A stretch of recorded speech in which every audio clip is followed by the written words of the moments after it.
everyone, I am Josa Moralion from BPED 3B. In educational software, we are choose Google Classroom. It's the one of the most user-friendly free learning management systems. Napakasimple lang kasing i-interbasic ang Google Classroom. Like other management system, konti lang yung control o konti lang din yung mga kailangan mong pindutin para makapag-create ka ng mga tasks at mga assessment or quizzes ng student mo.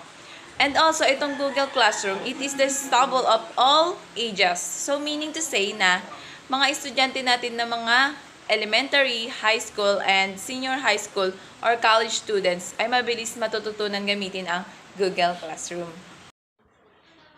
Google Classroom, it is accessible to all devices. So, meaning to say, kahit wala silang desktop or wala silang laptop, pwede nilang ma-access si Google Classroom using cellphone. Itong learning management system na ito ay mayroon ding effectively communication and feedback and sharing.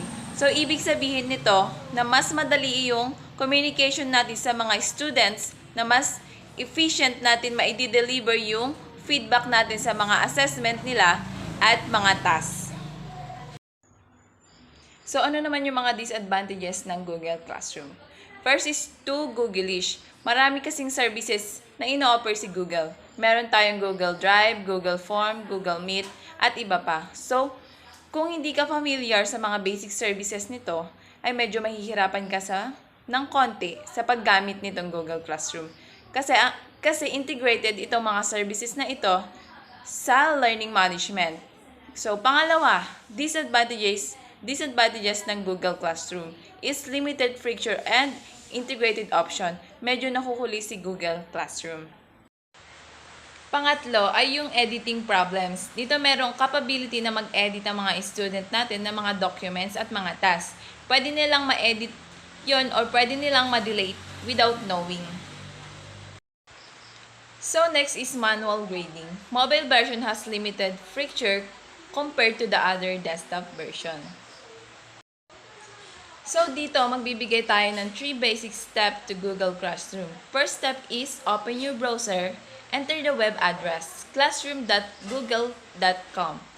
And step 2 is click natin yung Google to go to Google Classroom. Pag na-click na natin sa go to Google Classroom, is lalabas na yung login page ng Google Classroom.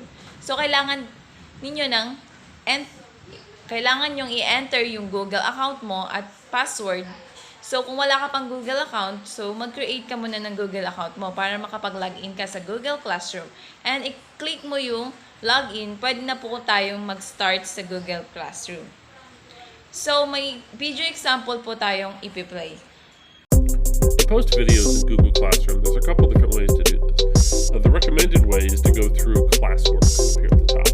And so when I click on classwork, I have a create button. So the create button allows me to create a lot of different types of materials in here. Assignments are designed for when you are collecting something. So if students are going to turn something in, then you can create an assignment that you might give the video out. So maybe they will watch the video and then submit something, response or something like that to that video. But if you simply just want to give out content without having to make it an assignment, then that's where you'll use what they call material. So when I do material, this gives me the ability to add a title. So this is maybe a Google Hangout tutorial.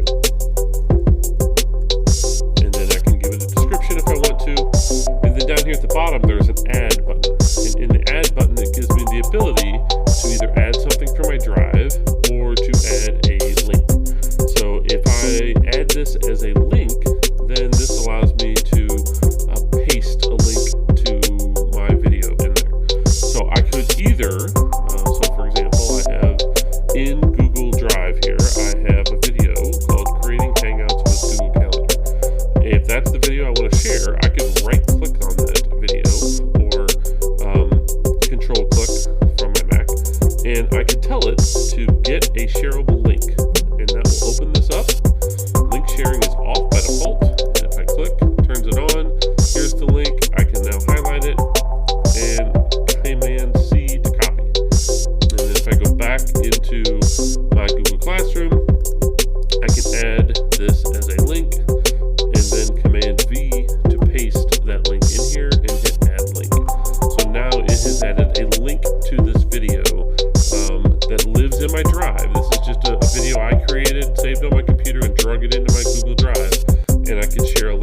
multiple ways to do the same thing, but that's how you can add videos to Google Drive. Now when I'm finished, all I have to do is make sure I tap post.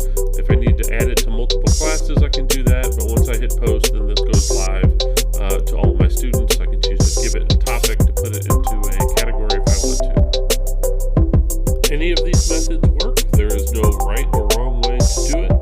They will show up under my stream. It shows me the things that have been posted, and no matter which of these methods I work, it should distribute the video the same way to students. But that's how I can post videos to Google Classroom. So that's all. Sana meron po kayo natutunan about sa Google Classroom. Thank you!